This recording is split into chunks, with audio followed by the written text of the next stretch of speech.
Hey guys, welcome to my channel. If you are new, if you are not new and you are returning, hello, welcome back. My name is Haley. If you didn't know, I make content all about life with a chronic illness, so hit that subscribe button down below so you will not miss a single video. And while you're at it, don't forget to like this video and check out all my socials in the description box below.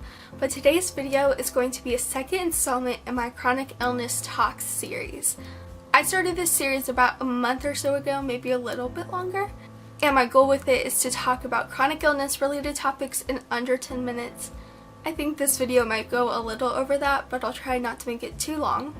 But I am going to be talking about how my chronic illnesses affect me in school and the tips I've learned along the way that I think are really important and valuable to share with you guys watching this, because I know a lot of you have chronic illness too, and for me, school is not an easy task, and I'm just going to dive right in and kind of share with you how it is hard for me and why it is hard for me, and then a little bit later on I'll get into the tips. So to give you a little background, I have mitochondrial disease and I have several other chronic illnesses because of it. So it affects my whole entire body, and some of my conditions also affect me cognitively. That can get really hard with learning new concepts in school. So I am homeschooled. I have been homeschooled my entire life, and regardless of my health status, I would have been homeschooled. It's just my parents' choice for me and my brother. I am a junior for the second year in a row. I am 18. I should be a senior. I should be graduating. I should be trying to figure out what my next step in life is, but I'm not. And in 2016, I had a really hard, rough year with my health, a really bad downward spiral, and I lost that entire school year's worth of new concepts, anything I learned, skills I gained, skills I built on, new subjects that I just don't remember, and I don't remember.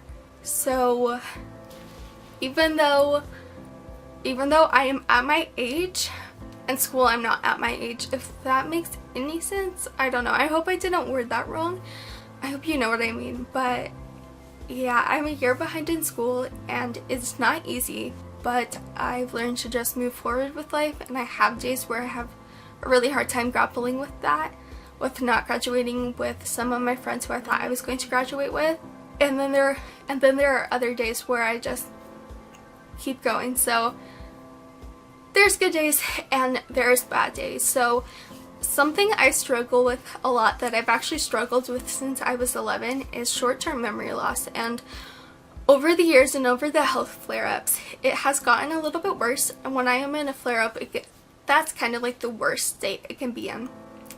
So in turn, I forget a lot of things in day-to-day life, but also school. So something that is helpful for me is to have a mini whiteboard that has my schedule of, and I do have a routine. If I don't have a routine, that messes me up even more, and I won't even remember if I got a subject done. So I have my subjects all written out, and then I have what I have to do for that week written out. So it's right there for me. I can cross off things when I'm done.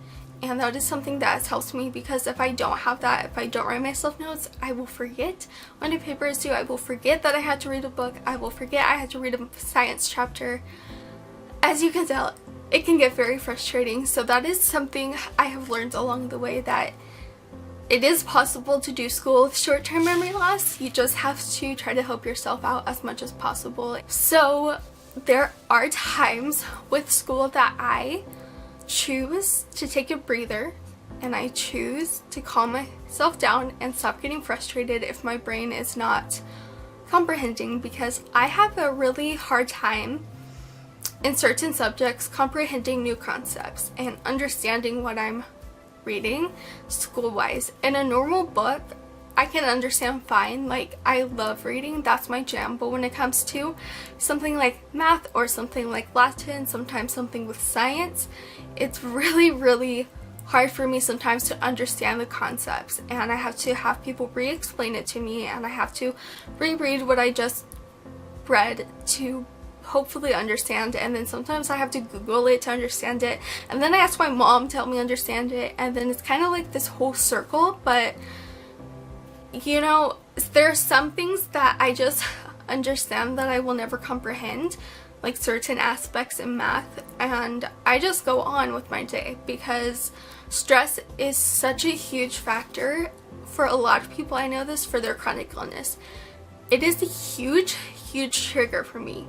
Stress can trigger any one of my conditions, literally anything. If I stress myself out, I get physically sick. Stress does a lot more than you would ever think it would do.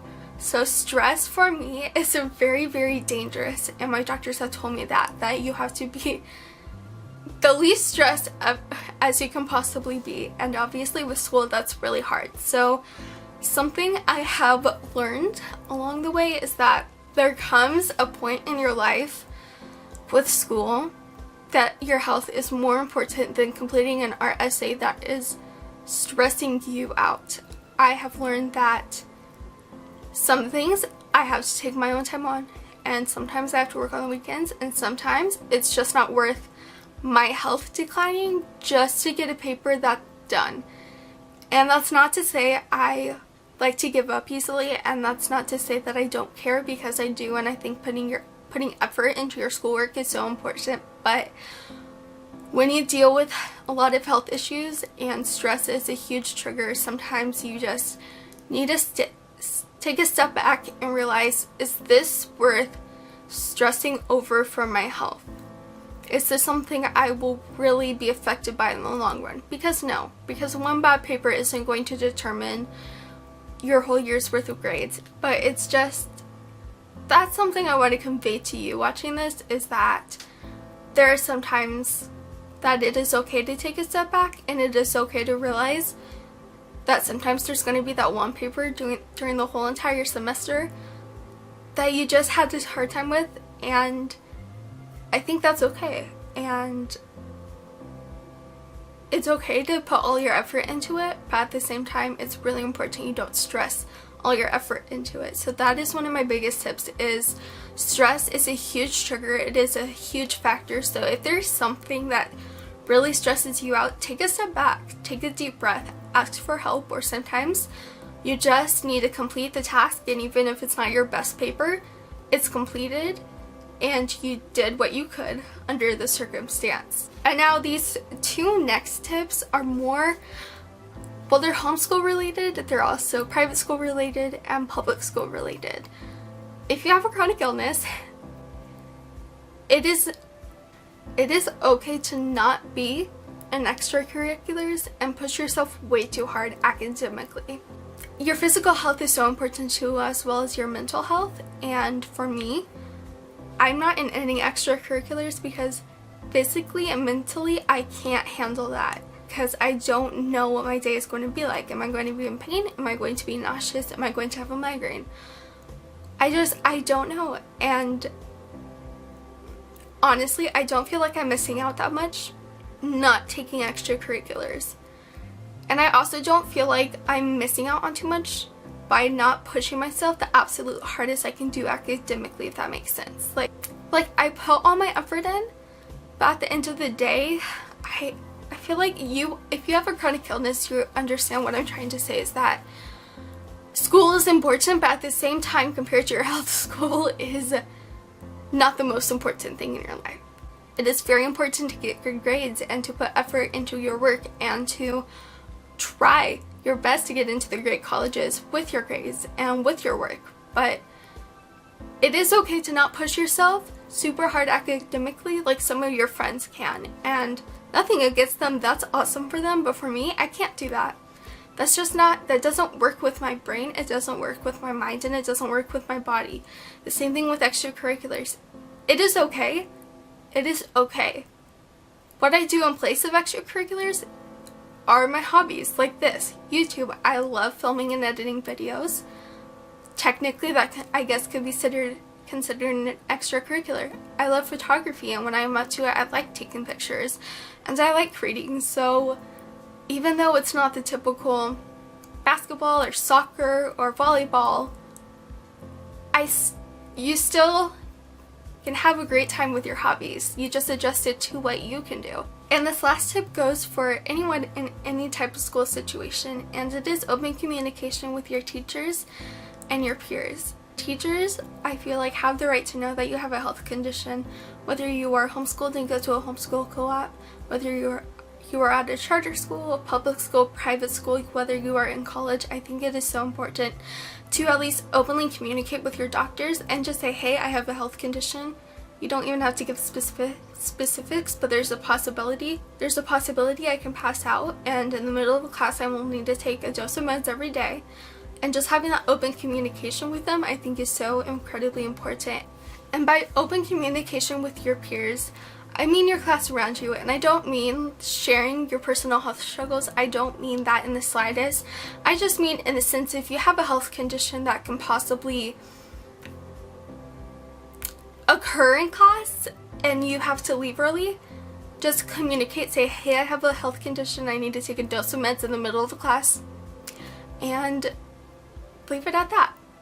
Leave it at, hey, I might need to pop out of the classroom early every now and then, and just leave it at that. You can share as much as you want, or you can share as little as you want, but I think open communication with teachers is one of the most important things, so because that's only going to help you in the long run. So I hope you guys learned some tips from this video, or just some comfort that someone else like you is going through a similar situation, because having a chronic illness and doing school at the same time is really hard, managing the stress of school and the stress of your health, but not getting too stressed to where it affects your health, to where it does not affect your school. So it's kind of like a balancing act. It's not always easy. There are better weeks than others, but like I mentioned, I hope this helped you, and this is something I think is so important to share, that school is completely different for everybody. So thank you guys so much for watching this video. If you have any topic ideas for the next chronic illness talks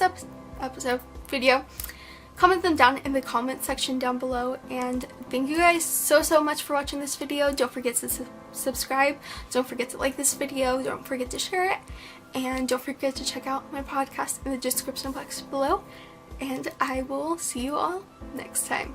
Bye guys.